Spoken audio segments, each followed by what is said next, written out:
Hello, I am very excited to be back again at Risk Awareness Week talking about what behavioral science teaches us about risk. And for those of you who haven't been to one of the previous sessions that I did over the past couple years, my name is Kurt Nelson. I am a behavioral scientist who works with companies around employee engagement and motivation. But as part of that, we take behavioral science and apply it to understanding why they do the things they do. And part of that is understanding risk and how to mitigate risk when it's appropriate. I am the founder of the Lantern Group, which is a behavioral change and communication agency where I apply a lot of those behavioral science principles in with the corporations and the employees that I work with. I am also the co-founder and co-host of Behavioral Grooves, which is an award-winning podcast that I co-host with Tim Houlihan. And with Behavioral Grooves, we get to interview some of the brightest minds in behavioral science, talk to people who are applying behavioral science into their work, and really just learn from the best across the globe. And so I'm going to take all that along with my background in behavioral science and hopefully teach you something about behavioral science and its impact on risk. So let's get started. Okay. So for those of you who have attended any of my prior sessions, you'll see that video that I have going on at the side there. I kind of always like to start with things like this because they're just kind of cool, right? You watch this and you see how those blue lines are changing direction with the arrows. They're changing speed, different things. Oh, but wait, they're not, right? The thing that is going on here is a visual illusion that the blue lines are going across the screen from left to right. If you look at the very top or the very bottom, you will see that regardless of which way the arrows are actually facing, the blue lines are continuing to go the same way. But if you look at it, your brain doesn't see it that way. Your brain sees it that those blue lines are following and changing speed and switching up. And this is a visual illusion. But our brain deludes us in multitude of ways. And we have a number of cognitive biases that shape how we see and we respond to the world. But these biases also impact how we perceive and respond to risk. So I'm going to talk to you today about some of these behavioral biases, these brain delusions that make the world appear differently than it really is. And I want to talk to you about how those biases impact our thinking and actions, and most importantly, how they impact risk and our perception of risk. So let's get started.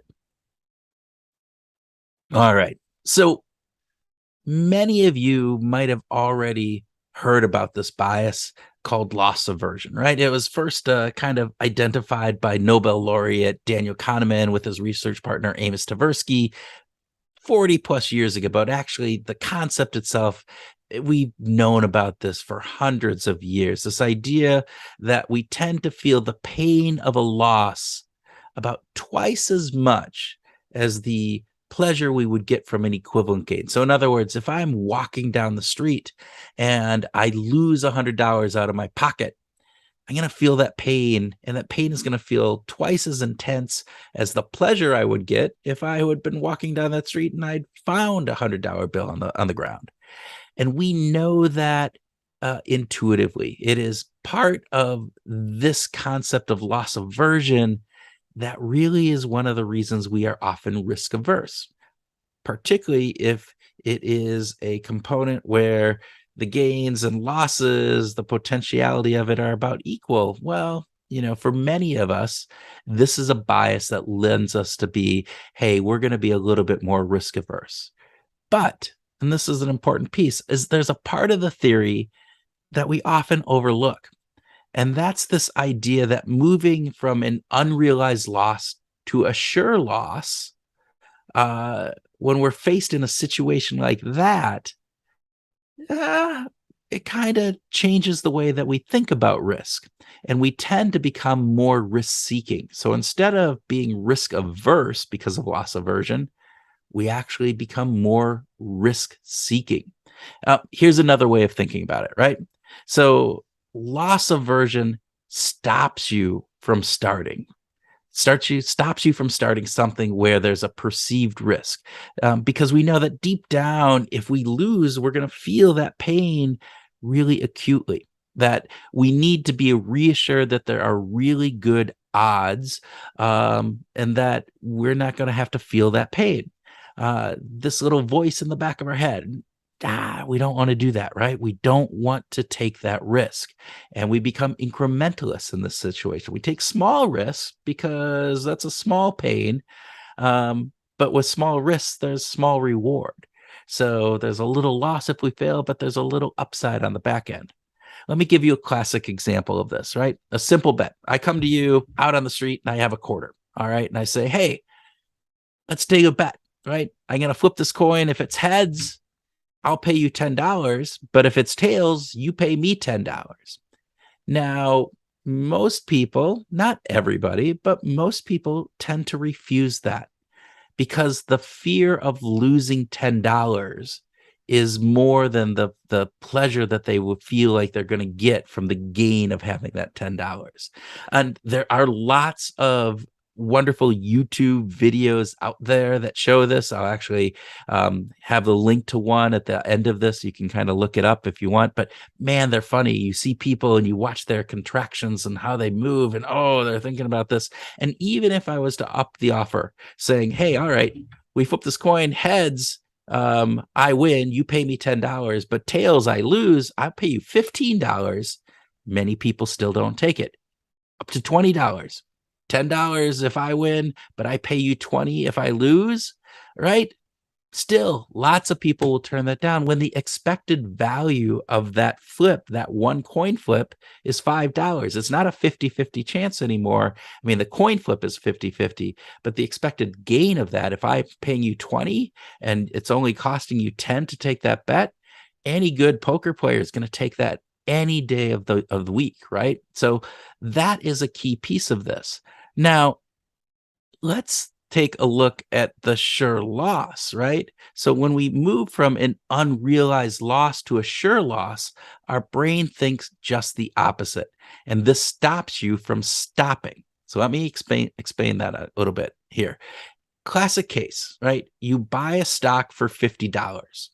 And then that stock, you think, wow, it's going to do great. But instead of doing great, actually the stock price drops to $40.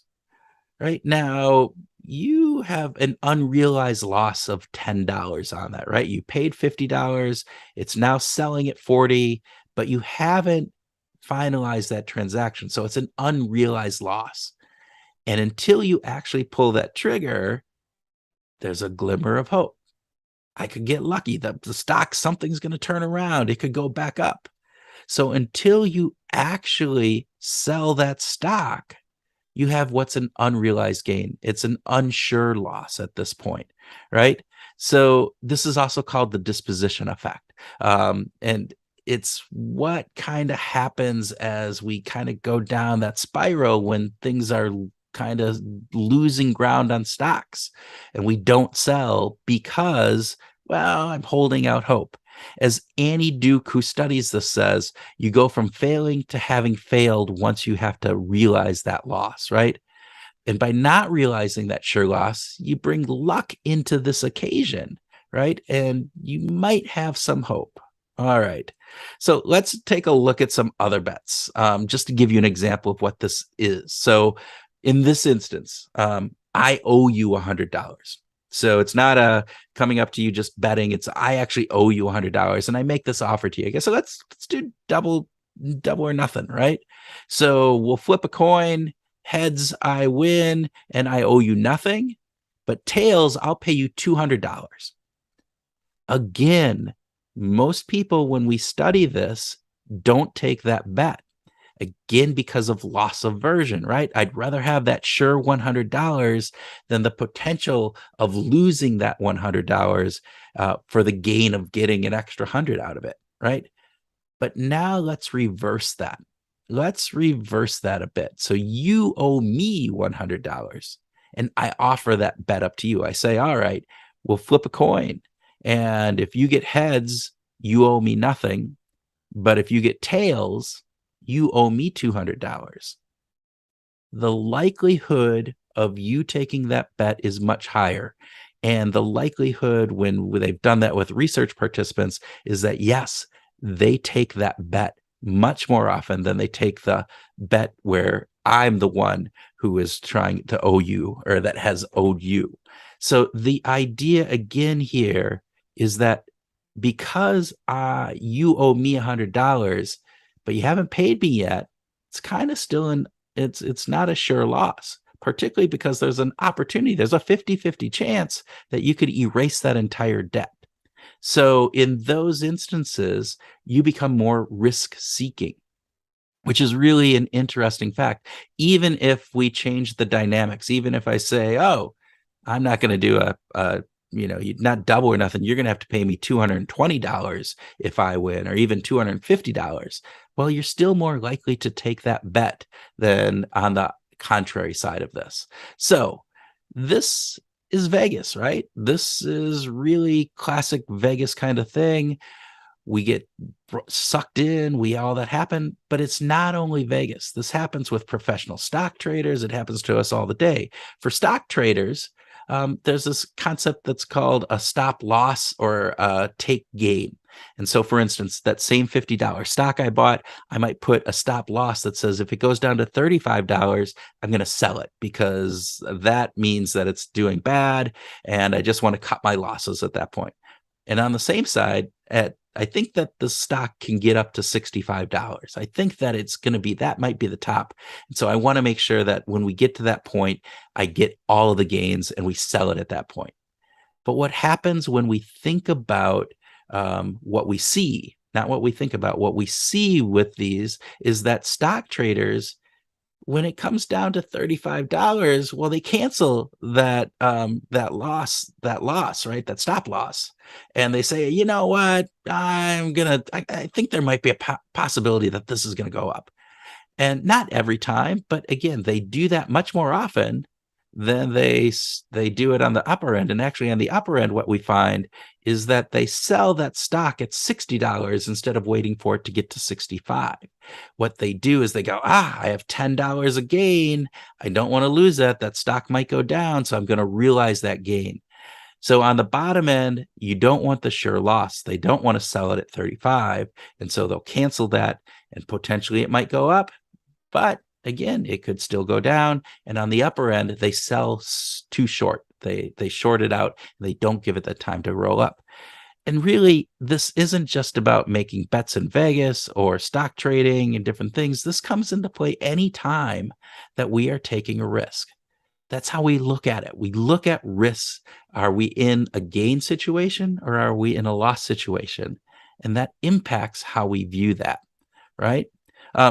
So if you want to do a little bit more research on this, you can also look for disposition effect, prospect theory, sunk cost theory, and all of those. And so take a look at some of those things as you're moving forward.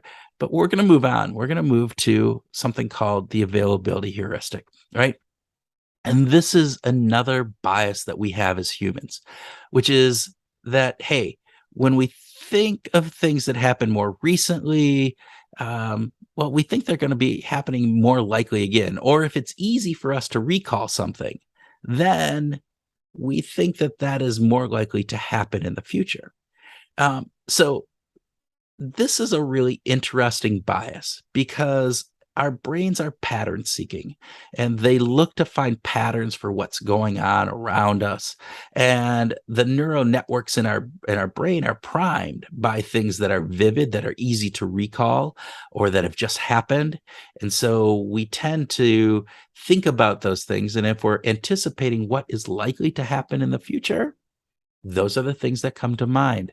And those are the things that we assume are going to happen more often, which is why we are afraid of sharks, but not of vending machines.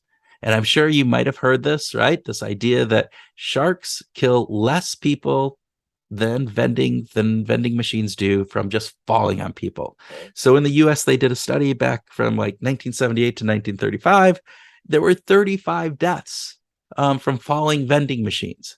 there were only about 15 to 17 deaths by sharks and how they counted that number, right? Or look at bathtubs, right? There's roughly 100 deaths per year in bathtubs, and there's roughly 5 to 7 deaths per year by shark attacks across the globe. All right. Yet we're not afraid of bathtubs the same way that we're afraid of sharks, right? There isn't a movie about the falling vending machine on us like there is Jaws. They're not as vivid. We have these components that we really take into account, those things that our brain finds vivid and fear-inducing and different things, and those become more salient to us. And the saliency of those make it so that we tend to overestimate their impact. And on the contrary, right, when things are kind of bland, when things are kind of boring, but they could have a possible big impact, but they may not have happened recently, earthquake, flood, different pieces like that. Well, those things, those don't come to mind as quickly, and yet they might have a big impact. So think about flying, fear of flying versus fear of driving. We know that driving is a much more risky thing than flying. And yet we don't hear stories about people fearing driving, right? Here's a piece about this, right? We assume because things are easy to remember that they happen more common. That's the basic of this availability heuristic, right? Take a look at this, right?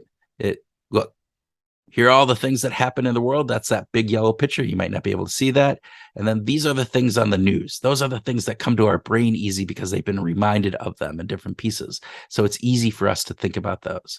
But here's an example, again, by thinking about this.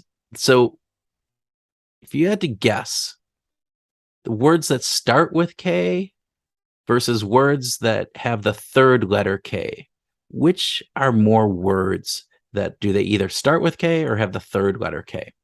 Now do that quickly. And if you're like most people, we can call up words that start with K, kite, kitchen. It's harder for us to recall words where K is the third letter. And when people researched this and studied this, 70% of the participants said, oh, no, there are more words that start with K than have the K as the third letter. But in fact, there's roughly twice as many words that have K as a third letter than words that have K at the beginning. That is an interesting kind of concept and kind of plays out what this availability heuristic is. And thus, we don't assess the risks of these things, these kind of things that we, the third letter K, as much as we do the first letter K, or we overestimate the risk of first letter K events versus third letter K events. And we need to be thinking about that, right? Gas leaks, embezzlement, those types of things that aren't, vivid, they aren't salient, but they can be very impactful. Global pandemic. If we haven't had one recently, we're much less likely to think about it. Think about back in 2018. Was that a top of risk on our mind? Probably not. So we need to slow down. We need to think about the actual likelihood of some of those things happening. And again, you can look at a couple different things, black swan effect, gambler's fallacy, all of those kind of play into this. And I'm going to talk about something that's really related to that as well, which is base rate fallacy. Basically, it is this idea that we value and we act on specific individualized information compared to base rates, when in fact we should be thinking about base rates. Specifics feel more personal as well as easier to recall. They provide a more detailed picture in our brain. So here's another example, again, by Nobel laureate Danny Kahneman, right? And his friend Tversky. They asked this: what is the likelihood that a massive flood would occur in North America, anywhere in North America? They asked that to one group of participants. Then they asked another group of participants, what's the likelihood of a massive flood occurring in California that was caused by an earthquake? Now, when you look at both of those side by side, it's easy to go. The flood happening somewhere in North America from any cause is much more likely than a specific flood in California caused by an earthquake. And yet, when you asked and you looked at the responses that people said about the likelihood of those happening, the group on average that had the California example rated that likelihood much higher than the people in the North America just general flood. And part of that is because it's easier to visualize a flood in California caused by an earthquake. We all know, at least people in America know, that California has a lot of earthquakes. We go, oh, that's probably a possibility. It's very specific. It gives us this idea. But it doesn't take into account that underlying base rate, right? That the idea that the overall likelihood of that happening is probably still pretty low. And we have a tendency to feel the things that we are involved with and that we take part in also have a more specific nature to them. And because of that, there's a thing called idiosyncratic fit, that when those types of things happen, we feel like we are better prepared for those. So take, for example, new restaurants fail at a pretty good clip. Estimates somewhere between 20 and 30% in the first year, maybe a little lower, maybe a little higher, depending upon what stats you look at. And then by about 3-5 years, it's about 50% of restaurants have failed, maybe even 60%. But if you ask a new restaurateur how likely they are to fail, they're going to put that at a very low risk rate, because my restaurant's special. We're doing something that's different. We're going to have this. But if you look at the base rates, that's not true, right? Everybody can't be an above average driver. And yet when we ask people about how good of driver they are, about 80% of people say that they are above average drivers, right? It's the Lake Wobegon effect. This idea that everybody in this town is above average, that we all are the above average. And when we calculate risk, we're thinking of the likelihood of something happening, good or bad. And if we're not good at anticipating or estimating that likelihood because of either the availability heuristic or base rate fallacy, then our risk assessment is probably not going to be very good. Another piece of this that's kind of related, it isn't necessarily base rate fallacy or heuristic, but it's this idea that we tend to base estimates of the future likelihood on patterns we see from data, even if that data set is incomplete or if that data set is really small and isn't representative. So for instance, if I'm a teacher and I have 2 quizzes in for my students, I will often make an estimate of how good those students are going to do for the remainder of the year. And yet 2 quizzes is not nearly enough to give me enough really good, valid information on the likelihood of success or failure. But yet, because I see a pattern there, I will make that estimate, and I will say Joey's going to do really good, Sally's going to do very poorly based upon those first 2 quizzes, when there could be a number of confounding factors that happen in the way. So we always have to be thinking about that. We always have to understand that we are not good estimators, and that what we do is we need to slow down. We need to understand what are the things that are vivid and salient in us that might be influencing us. What are the base rates on these types of things? I need to understand, what is the likelihood of a shark attack, right? Is it high? Well, if it's not, I need to be concerned. I need to take that into consideration. Some other things that you can look up for this one, idiosyncratic fit, false positive paradox. That's really interesting. Illusion of validity. That was that last thing about basing estimates on small subsets. Those are some other things that to look up and to study. All right, let's get to some attributional biases. This is another facet that I find really fascinating. Because we tend to think that all the good things that happen in our life are because of the hard work and how smart we are. And all of the bad things that happen in our life, we can blame on circumstances that were beyond our control, right? So the idea is that we tend to take credit for the good things that happen to us, but blame outside factors when things go wrong. This is part of the human tendency. It's our attributional bias. There's also a fundamental attributional bias, which means that when we think about others, we actually reverse that. So when we think about others having success, what we tend to do is we go, oh, they're successful because they got lucky, right? Circumstances were favorable in their way. And when they fail because, oh, there's some character flaw. They didn't work very hard, right? It's something about their personality. And so all of these have this idea that we're wired to think about why things happen and not necessarily based on the real truth around that, but we attribute positive characteristics to ourselves for good things, and we kind of outsource the bad things to things that we had no control over, and we reverse that with others.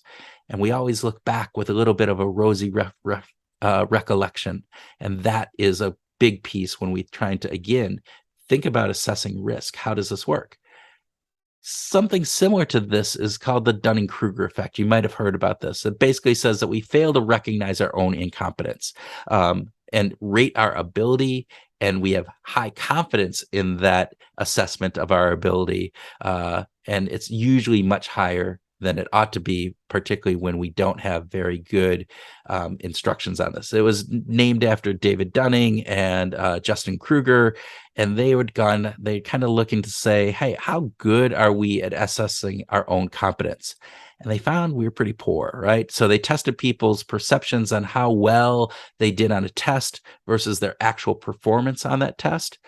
And so those that scored well on the test actually predicted that they would do worse than they did, and they had less confidence in that.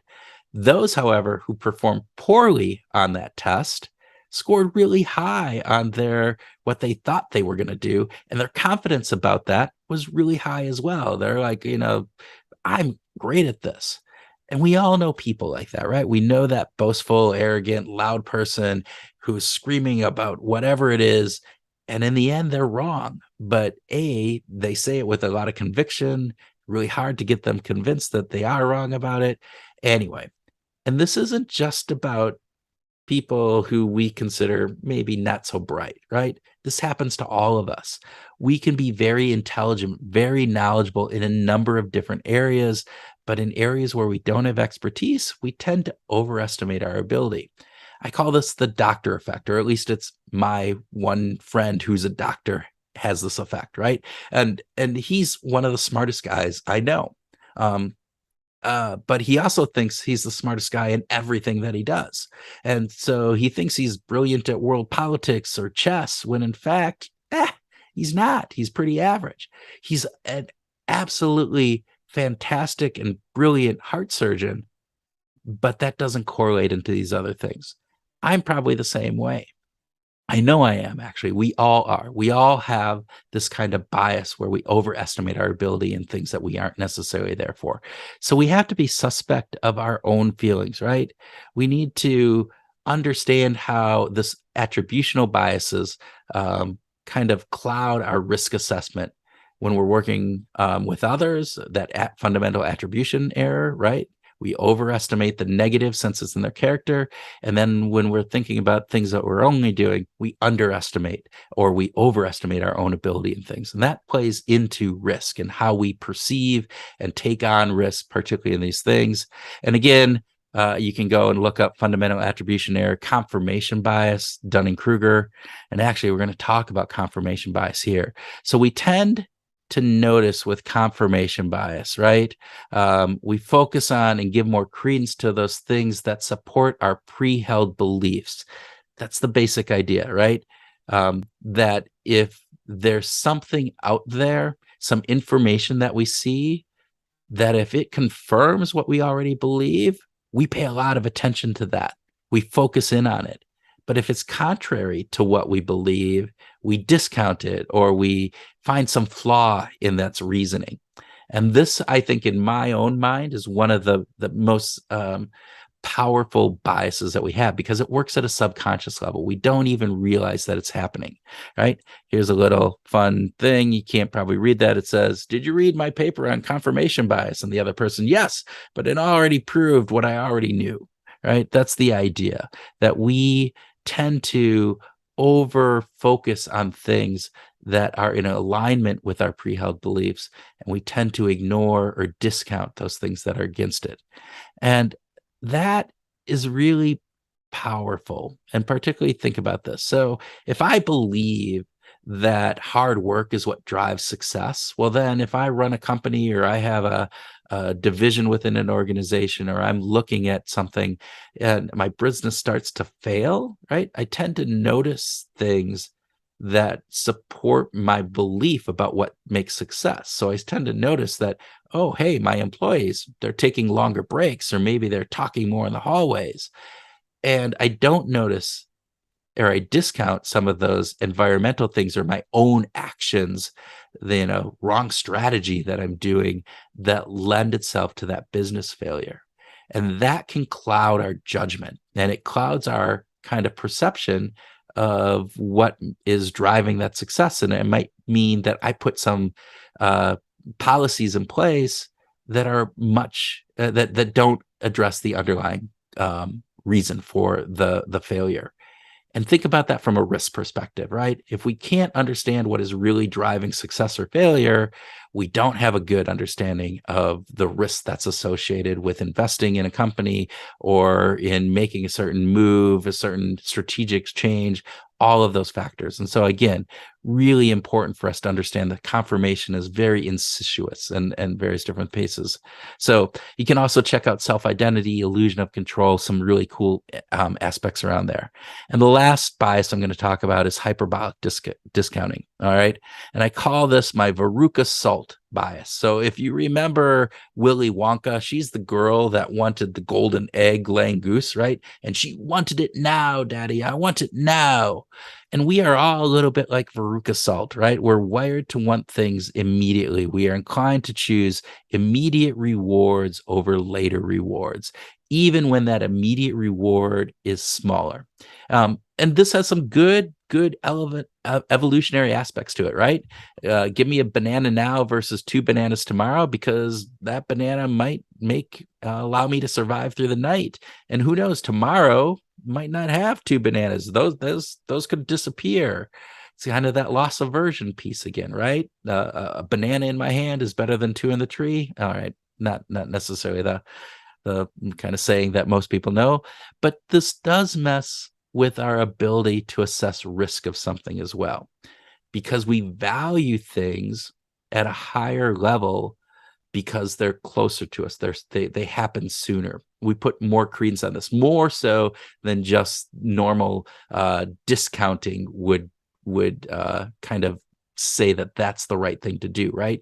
We know that we could invest $100 today, and so $100 a year from now isn't as valuable as $100 today. That's not what we're talking about. What we're talking about is that $100 today seems a lot more important to us than, say, $200, much more so than what we could earn off of that $100 today. And again, part of that is from loss aversion, but part of that is just our human nature that we want things now. And the idea behind this then, from a risk perspective, is we have to be wary of things that are happening sooner, because we'll value those more. We'll want them more. We won't necessarily think about the long-term implication of this. And the risk may be really low over a long time. And yet the benefit, the payout for those is much higher often. And so we need to be thinking about that. Okay. So we kind of here just a couple other things. Temporal myopia, risk aversion are some of the other things that you can study for that. So real quick summary. We talked about loss aversion versus sure loss, right? That we are more risk taking when we believe we have an unsure or unrealized loss, right? But we're more risk averse when there is that loss aversion on the hand, a 50-50 bet with you winning 10 or me winning 10. We're going to be more risk averse in that. Availability heuristic. We think that things that happen recently or are more vivid in our memory are more likely to happen again. That also means that things we haven't happened recently feel like they won't happen or won't be as common. Base rate fallacy. Again, we weigh the specific ability specific information over the base rates. Confirmation bias, we focus and pay attention on things that fit our existing beliefs. And hyperbolic discounting, what we want it now, not later. That's the Veruca salt piece there. And so with that, I hope you got some information that you can use, a little bit of insight into how our brains work, how they kind of delude us, and hopefully you enjoyed this. And again, you can check out additional pieces on Behavioral Groups podcast. We talk about behavioral science and behavioral insights all the time. And if you want to see some of those coin flip videos, you can go to https://YouTube with spot BE /VBX-KULGJ10. All right, you can look at that. Thank you guys. I appreciate it. Have a great day.